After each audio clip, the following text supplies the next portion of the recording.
Emily Carter is currently the Gerhard R. Andlinger Professor in Energy and the Environment, Professor of Mechanical and Aerospace Engineering and Applied and Computational Mathematics, and Dean of the School of Engineering and Applied Science at Princeton University.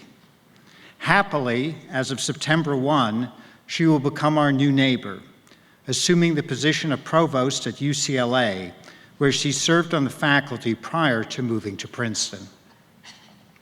Dr. Carter is a theorist and computational scientist who has been a pioneer in quantum-based multi-scale simulations of materials that eliminate macroscopic empirical constitutive laws, emphasize computational efficiency and accuracy, and lead to new insights.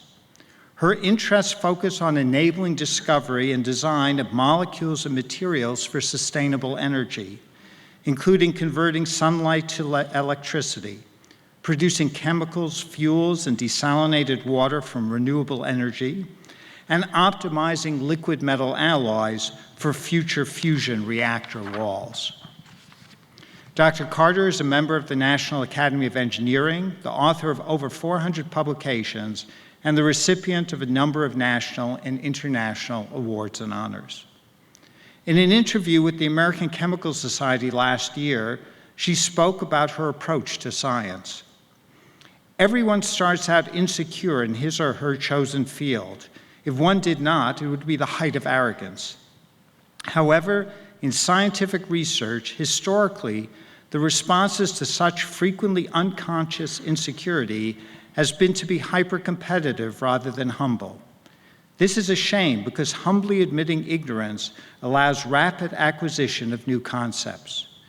With regard to competition versus collaboration, I believe it is a false choice that excellence only arises from brutal competition.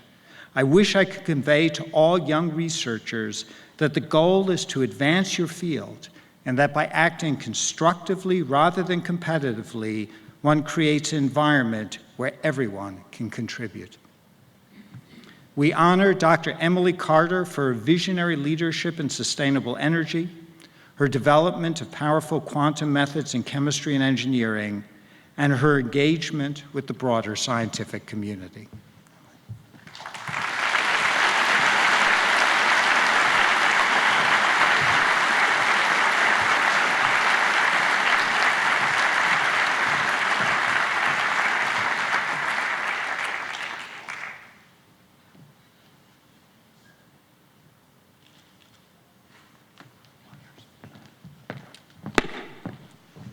Well, it's very hard to top the speech that we just heard from the previous awardee. It was beautiful.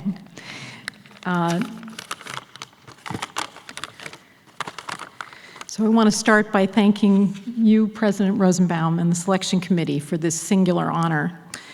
I'm extremely proud to be an alumna of Caltech, a place that deeply values scientific discovery and its impact on the world. This recognition is especially meaningful to me, as I am all about maximizing positive impact that I can have on society and the planet. Early on in my career, I focused solely on research and education of the next generation as my contribution. But in the last decade especially, I've learned how profound it feels to contribute as an administrative leader, especially in areas that I care most about, from sustainable energy and carbon mitigation to bioengineering and the future of cities, as well as leveling the playing field for those historically underrepresented in science and engineering. I've managed to keep doing my science while building out initiatives to improve the human and planetary condition. I aim to do even more in the years ahead.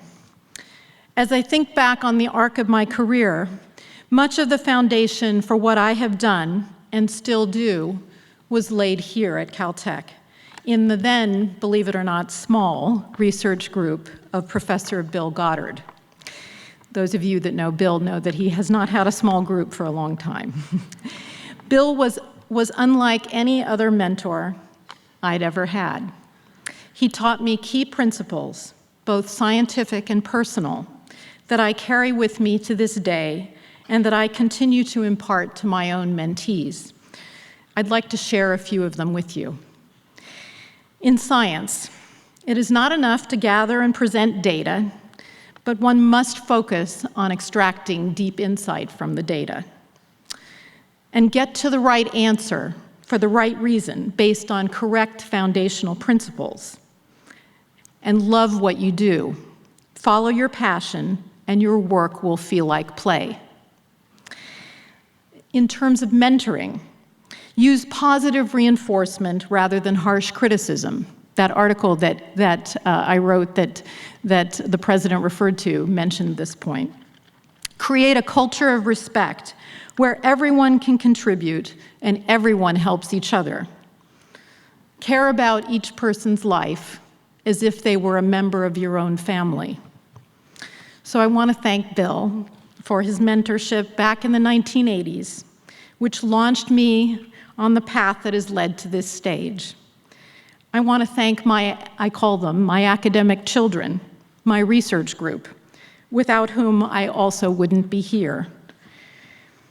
I want to thank those most dear to me, my precious family, 3 of whom are here today, and I'll particularly mention them, for their love and support.